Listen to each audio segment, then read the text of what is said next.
Ջերուսման ամբողջ համակարգը մեկ կաթսայի գնով, կաթսան ձեզանից, մնացածը մեզանից։ Ընտրեք Maverick կամ Navi գերխնայող կաթսաներից մեկը, իսկ ծխատարը, մարտկոցները, խողովակները, բոլոր դետալները, առաքումն ու տեղադրումը կստանաք իդեալ համակարգից։ Վճարեք միայն կաթսայի համար եւ ստացեք ամբողջ ջերուսման համակարգը նույն գնով։ Մանրամասները idealsystem.am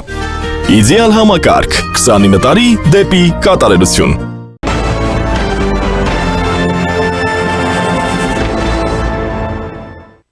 Երեկ Նախիջևանի Օրդուբադ քաղաքում մեկնարկել է վերադարձ Արևմտյան Ադրբեջան 3-րդ փառատոն համաժողովը։ Այս մասին հաղորդում է Ադրբեջանի պետական ազերթաչ լրատվական գործակալությունը։ Համաժողովի կազմակերպիչների թվում են Նախիջևանի ինքնավար հանրապետությունում Ադրբեջանի նախագահ Իլիա Ազոր ներկայացուցչի գրասենյակը, Ադրբեջանի գիտության եւ կրթության նախարարությունը եւ Արևմտյան Ադրբեջանի համայնք կազմակերպությունը։ Ադրբեջանի խորհրդարանի փոխխոսնակ Ռիաֆեյթ Ասկերովը հայտարարել է, որ այսպես կոչված արևմտյան ադրբեջանցիների վերադարձի հարցը տարածքային պահանջ չէ Հայաստանի նկատմամբ։ Մենք պարզապես ցանկանում ենք խաղաղ պայմաններում միջազգային իրավունքի նորմերին համապատասխան վերադառնալ մեր հայրենի հողեր եւ այնտեղ ապրել անվտանգ ու արժանապատիվ, ասել է նա։ Ասկերովի խոսքով արևմտյան ադրբեջանցիների վերադարձը Ադրբեջանի արտաքին քաղաքականության առաջնահերթություններից է։ Նա նաեւ հայտարարել է, թե յուրաքանչյուր արևմտյան ադրբեջանցի իրավունք ունի վերադառնալ իր նախնիների հողը, քանի որ իր ձևակերպմամբ այդ տարածքները իրենց բնիկ հողերն են։ Իսկ այսպես կոչված արևմտյան Ադրբեջանի համայնքի խորհրդի նախագահ Հազիզ Ալեք Բերլին հայտարարել է, որ Հայաստանը պետք է պայմաններ ստեղծի արևմտյան ադրբեջանցիների անվտանգ վերադարձի համար։ Ալեք Բերլին հայտարարել է նաև, որ արևմտյան ադրբեջանցիների վերադարձը հայրենի հողեր համապատասխանում է մարդու հիմնարար իրավունքների ու միջազգային իրավունքին։ Ադրբեջանցի պաշտոնյան հավելել է, որ Հայաստանը պետք է ընդունի այս իրողությունը եւ պայմաններ ստեղծի արևմտյան ադրբեջանցիների անվտանգ, արժանապատիվ եւ խաղաղ վերադարձի համար։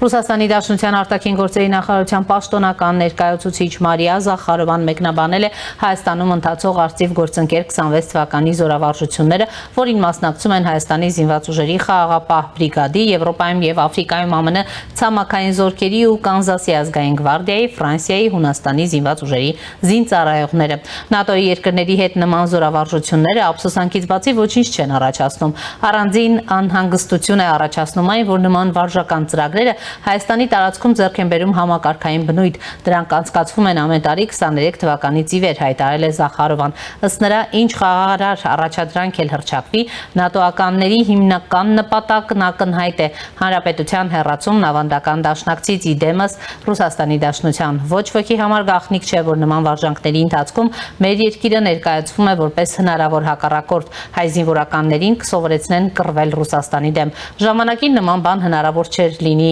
երևակայել, այդ թվում այն պատճառով, որ Ռուսաստանի Դաշնությունում մեծ թվով էթնիկ հայեր են ապրում, ասել է Զախարովան։ Նրա պնդմամբ որոշ ժամանակ առաջ դժվար էր նման բան պատկերացնել, բայց հիմա դա տեղավորվում է Հայաստանի բարձրագույն ղեկավարության հայտարարություններում, որ Հայաստանը Մոսկվայի դաշնակիցը չէ Ուկրաինայի հարցում։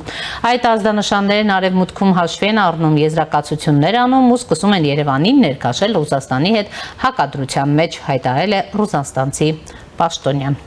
Եվ այս պահին զրուցելու եմ հայկական խորհրդի փորձագետ քաղաքագետ Սամվել Մելիքսեթյանի հետ։ Պարոն Մելիքսեթյան, բարև ձեզ, շնորհակալ եմ միանալու համար։ Բարև ձեզ, շնորհակալ եմ հրավերի համար։ Եվ այսպես, պարոն Մելիքսեթյան, նախ եւ առաջ ուզում եմ ուրեմն գնահատեք վերադարձ արևմտյան Ադրբեջան փառատոն համաժողովի անցկացումը, ինչ քաղաքական նպատակներ կարող է հետապնդել Ադրբեջանը նման միջոցառումների միջոցով։ Ես ներկայացրի ուրեմն նաեւ այդ համաժողովի ժամանակ հնչած հայտարարությունները Հայաստանին ուղղված, ուրեմն իրենց այսպես ասած ցանկությունները եւ այլն, դուք ինչպես եք գնահատում եւ այս փուլում դա ինչ նշանակություն ունի, համեցեք։ Արևմտյան Ադրբեջանի ադրբեջանցիների վերադարձի, բոլորը ճակերտներով իհարկե այս բառերը, ինքը այն գործիքներից մեկն է, որ Ադրբեջանի իշխանությունները օգտագործում են նույնանման, հայկական ինչ-որ Լեռնային Ղարաբաղի հայերի թեման փակելու համար, ապագայում երկարաժամկետ եւ այս գործիքը իրենք օգտագործելու են շարունակաբար։ Իրենց համար սա նաեւ այն գործիքներից մեկն է, որը այս կամ այն պայմաններում, դիվանագիտական հարաբերություններում ճնշում գործադրելու միջոց է, ճնշում գործադրելու Հայաստանի վրա, ճնշում գործադրելու միջազգային գործընկերների վրա,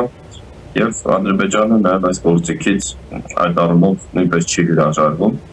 ու վերջին շրջանում դուք կարող եք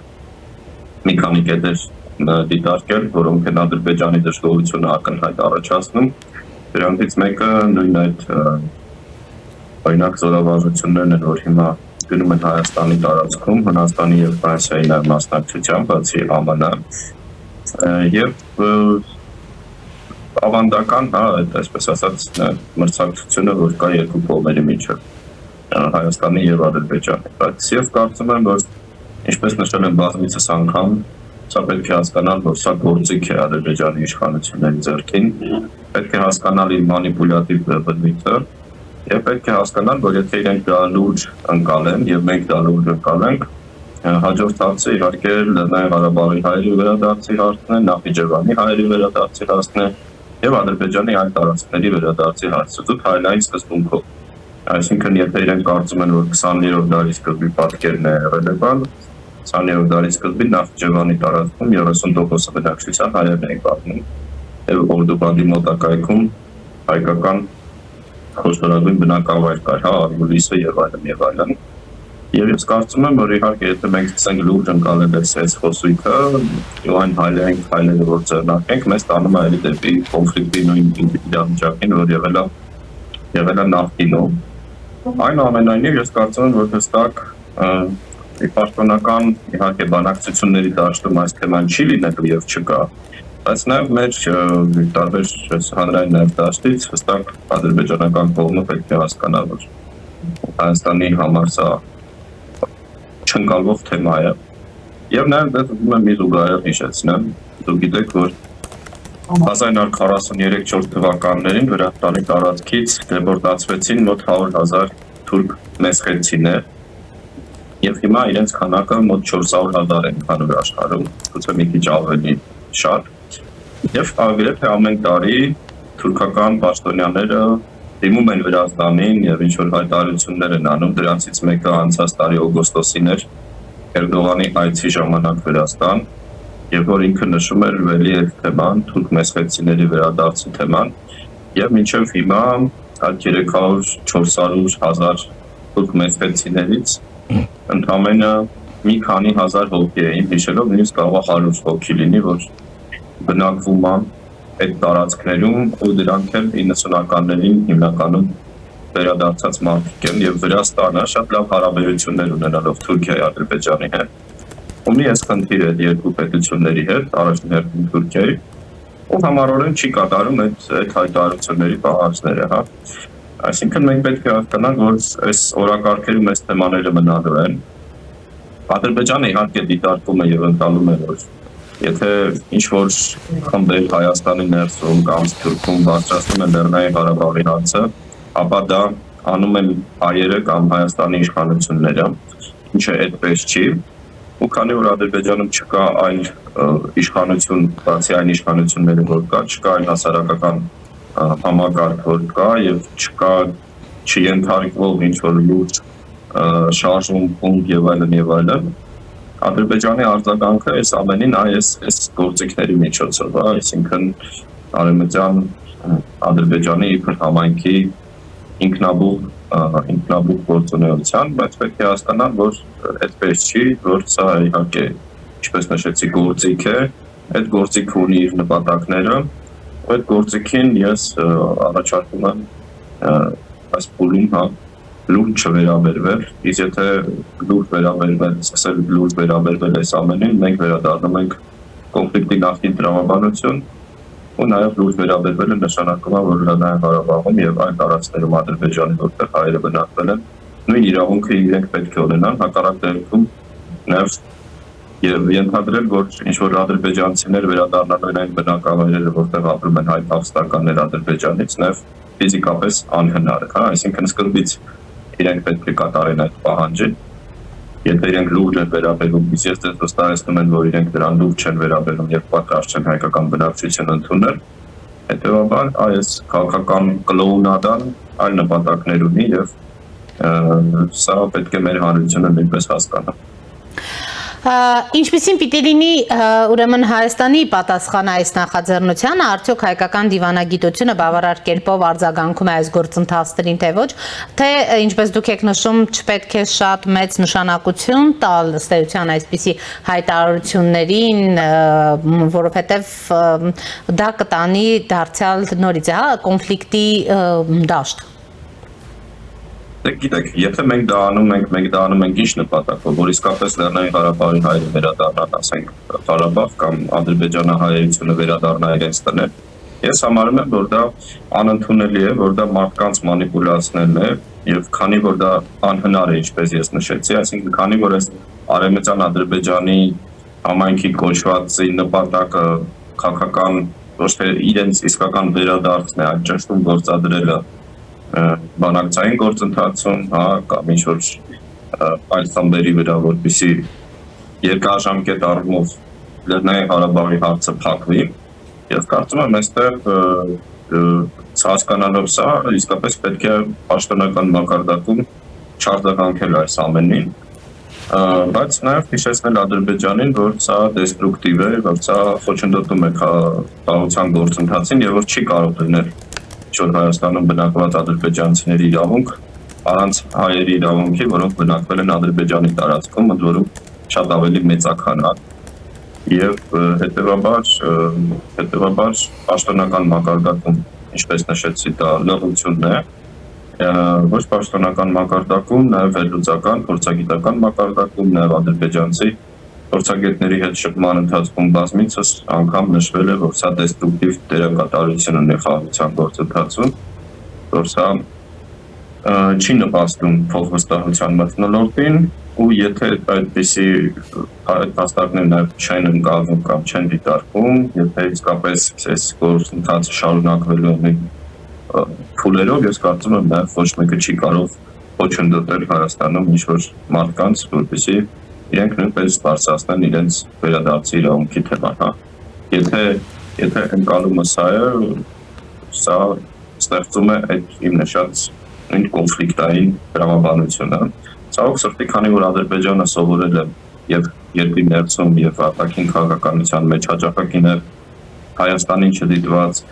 չուղված հարցերում այս մանիպուլյատիվ ոճը գործարկել, եւ գործադրել,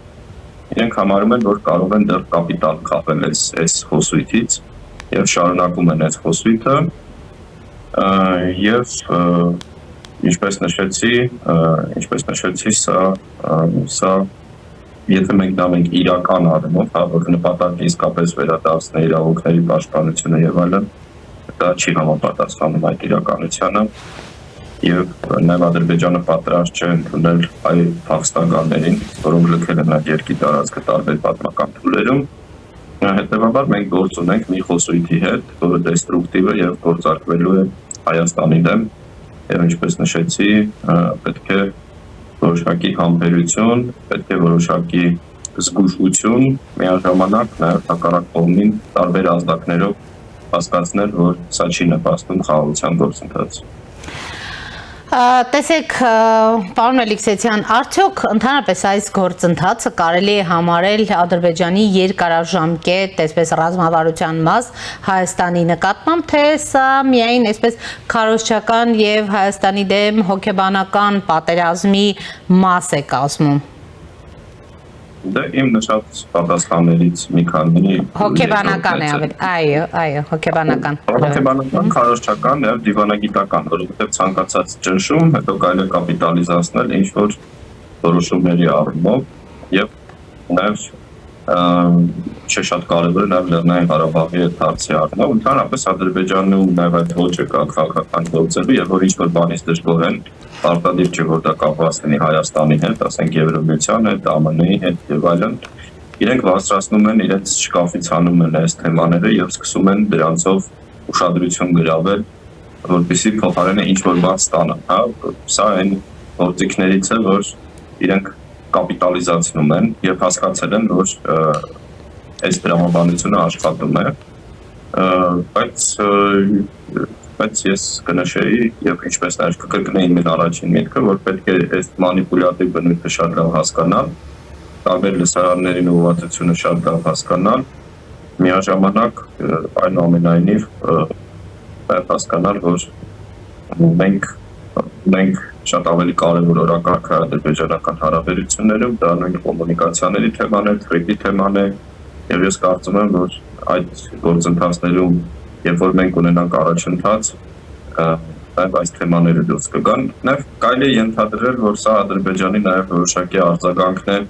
սահմանադրության թեմային։ Ես կարծում եմ Ադրբեջանը այնուամենայնիվ փորձում է ինչ-որ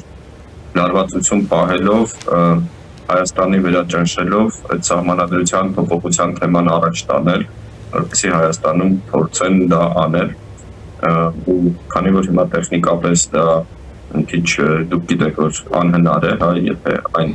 պաշտպանության, որ մենք ունենք նոր ազգային ժողովում, այնուամենայնիվ այս շանտաժի լեզուն եւ այլն Ադրբեջանում ենթադրում է, որ կարծում են, որ կարելի է այս միջոցով ստիպել, որպեսզի հայկական կողմը գնա այդ քայլերին։ Պարոն Մելիքսեթյան, մենք տեսանք, որ զորավարժությունների ուրեմն նկատմամբ զգայուն է նաև Ռուսաստանի Դաշնությունը եւ տեսակ, թե ինչպիսի մեկնաբանություններ է ուրեմն Ռուսաստանի դեմ ուղղված քայլեր է սա բնորոշում Մարիա Զախարովան, ինչու են այդքան ուրեմն անհանգիստ այստեղ անցկացվող զորավարժություններից։ Տարօրինակ կլիներ, եթե ասենք Ռուսաստանը հիմա ողջունել այդ զորավարժությունները, Ռուսաստանը ըստ իր տեսակետի գոյաբանական պայքարի մեջ է գտնվում ՆԱՏՕ-ի հետ։ Դուք գիտեք, որ Ուկրաինա ներխուժման պատերբակներից մեկը այն է, որ իբր այդ երկիրը դառնում է ՆԱՏՕ-ի երկիր անդամ, եւ Ռուսաստանը պարզել է միշտ շատ խոշոր եւ շատ բացասական է արձագանքել այս նմանատիպ զարգացումներին, առավել ևս, որ այս տարի մենք ունենք համալրում, այդտեղ մասնակցում են զորավարժությունների Ֆրանսիան եւ Հունաստանը, եւ սա նույնպես ցույց է տալիս ընդհանուր միտումը, որ Հայաստանը ունի հարաբերությունների նոր համակարգ այլ երկրների հետ, եվրոպական, ԱՄՆ-ի հետ, երբ որ Ռուսաստանի այն նախկին դերը, որ իրականում Հայաստանի տարածքի զորավարժությունները հապկի կամ երկկողմ ձևաչափով են հայ-ռուսական, այլևս այդ պատկերը չկա, հա, ունեն Հայաստանի շահագրգռվածությունը չկա Ռուսաստանի հետ այդ թեմայով եւ պաշտպանության բանակի բնակավարին համագործակցելու, ու սա իհարկե հավելյալ լարվածությունն է ստեղծում եւ նաեւ ընդհանուր մեր հայ-ռուսական հարաբերությունների ֆոնով մենք, որ վերջին ամիսներին բավականին կտրուկ բարդարացում ունի, հետեւաբար եւս մեկ առիթ է Հայաստանին ինչ-որ բանի մեջ մեղադրելու ու այս առիթը բարձր ռուսական բան չէր թողնել։ Պարոն Մելիքսեթյան, տեսեք, մենք տեսնում ենք մի իրավիճակ, երբ ուրեմն արևմտյան Ադրբեջանի այս խոսույթը նաև օգտագործում է ընդդիմությունը եւ նրանք նշում են, որ այս խոսույթը Ադրբեջանը ել ավելի շատ է առաջիկայում, հա, ուրեմն օգտագործելու, կիրառելու, գիտեք նաև 300,000 ադրբեջանցիների, նրանց թեզը, որ անընդհատ այս ամբողջ ընթացքում ուրեմն հայտարարվել է, թեև գիտեք որ իշխանությունը անդադ մերժել է, ինչի է ձեր գնահատմամբ ընդդիմությունը հենց ուրեմն սրա վրա շեշտադրում անում, հաշվի առնելով թեմայի զգոնությունը, զգայունությունը քաղաքացիների կողմից։ Եվ ինչ վտանգներ կան այստեղ, ինչ վտանգներ կան առհասարակ։ Հայաստանում քաղաքական պայքարը քրիտ առանց կանոնների, որտեղ հենց ամենազգայուն թեմաներն են բոլոր կողմերը օգտագործում եւ քան շահարկում ես, այնքան լավ, առավել ևս որ այս ազգային վախերի վրա քաղաքական կապիտալ հավաքելը եւ իշխանությունների դեմ դուրս գալը, հա, այս առումով հնարավոր է, եթե այլ օրակարգ չունես, իսկ մեր ընդդիմությունը ընդհանրապես օրակարգ չունի, ցավոք սրտի, հա, իրենք ուղղակի այսպես ասած կրկնօրինակում են հակառակ բանով, հակառակ դրամաբանությամբ իշխանության քաղաքականությունը, իշխանությունները ասում են, որ ծնում են խաղաղության, իրենք պետք է ասեն, որ սա խաղաղություն չի, սա այդ 300,000 ադրբեջանցիների թեման կա եւ այլն, եւ մարդկանց մաքսիմալ վախեցնել, ահաբեկել, մոբիլիզացնել, հա, որովհետեւ մի մասը այդ քաղաքական դաշտի իսկապես հիմնականում աճ թևի, հա, այսպես ազգային պոպուլիստներն են, ում համար այս թեմաները կարևոր են, Մյուս մասը հասկանում են, որ սա գործիք է, որ կարելի է օգտագործել եւ ինչպես նշեցի, ձայներ հավաքել եւ չեն դադարելու, քանի որ այլ ինչ որ առաջարկելու բան չունին, ընդդիմությունը Հայաստանում հասարակությանը հիմնականում ու նաեւ այն ուժերը, որ նաեւ ուսամետ են, իրենք միտումնավոր եւ գործիքավորված օգտագործում են այս թեզերը, Ադրբեջանից էլ հասկացել են, որ սա որոշակի ազդեցություն ունենում է ներքին քաղաքական դաշտում եւ վերջին հայտարարություններից դուք տեսնում եք, որ շարունակում են նույնիսկ մի քիչ ավելի բան ձևով, արտահայտված ձևով նույն խոսույթը, թեև անցած տարվա վերջից ինքը մեղմացել եւ գրեթե անհետացել էր ադրբեջանական խոսույթից։ Ես կարծում եմ այս առումով իհարկե շատ վատ է, որ մենք ունենք այս պատկերը, բայց չեմ ակնկալում, որ առավել եւս երբ որ Ադրբեջանից նման պասեր իրանք ստանում են, իրենք կդադարեն այս թեզը օգտագործել, հավանաբար ավելի մեծ ամորացությամբ եւ բանով եռանդով շահարկեն այս թեման, բայց կարծում եմ, որ ինքը ունի նաեւ իր սահմանափակումները, որովհետեւ անընդհատ նույն բան կրկնելը կա որոշակի ժամկետ, ասենք անցնի մի տարի, անցնի 2 տարի, եթե ոչինչ չփոխվի դեպի բացասականը, ու իրենք նույն թեզերը շարունակեն կրկնել, արդեն լուրջ խնդիր կունենանք մենք այդ նույն քաղաքական զանգվածի մոբիլիզացված պահելու, ու բնականաբար ես վստահ եմ, որ այս ընդդիմություններ հասնելու է իր վախճանին, եթե կարելի այսպես բնութագրել, քանի որ ինքը իսկապես չունի քաղաքական օրակարգ, ինքը իրականում շատ հեռու է հայ-ադրբեջանական այս հարաբերությունների կարգավորման տրամաբանությունը հասկանալուց եւ ինքը նաեւ չունի լուծումներ, որոնք կարող է առաջարկել հայաստանյան հասարակությանը, Այն լուծումները, որ իրենք ունեն, դա ոչ թե իրենց լուծումներն են, դա հույսերն են երրորդ կողմի վրա, այդ երրորդ կողմը Ռուսաստանն է, եւ եթե Ռուսաստանը հանենք, իրենք շատ ավելի խղճուկ, շատ ավելի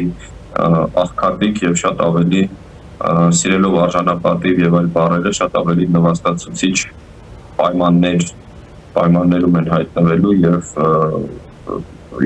իրականում լուծում չունեն հայ-ադրբեջանական կոնֆլիկտի խնդրի իրենց ամբողջ լուծումը, ինչպես նշեցի, այդ հույսերն են ռուսական կողմից եւ ռուսական կողմն էլ այդ միտումները, այդ տրամադրությունները նաեւ աջակցում է եւ շահագրգռված է, որ մենք ունենանք այս խնդիրը։ Պարոն Մելիքսեթյան, տեսեք ընտրություններից հետո քաղաքացիական պայմանագիրը սահմանադրական մեծամասնություն չկարողացավ ստանալ ու դրանից հետո ըստ էության անընդհատ խոսվում է այն մասին, որ թերևս խաղաղության պայմանագիրը հնարավոր չի լինի կարճ ժամանակում ուրեմն կյանքի կոչել, գիտեք սահմանադրական հանրակրվե է պետք, իսկ արդյոք հասարակությունը կգնա դրան ու նաև նշում էր, որ ադրբեջանական ուրեմն քաղաքական վերնախավում էլ կա ուրեմն հոգություն այս մասով,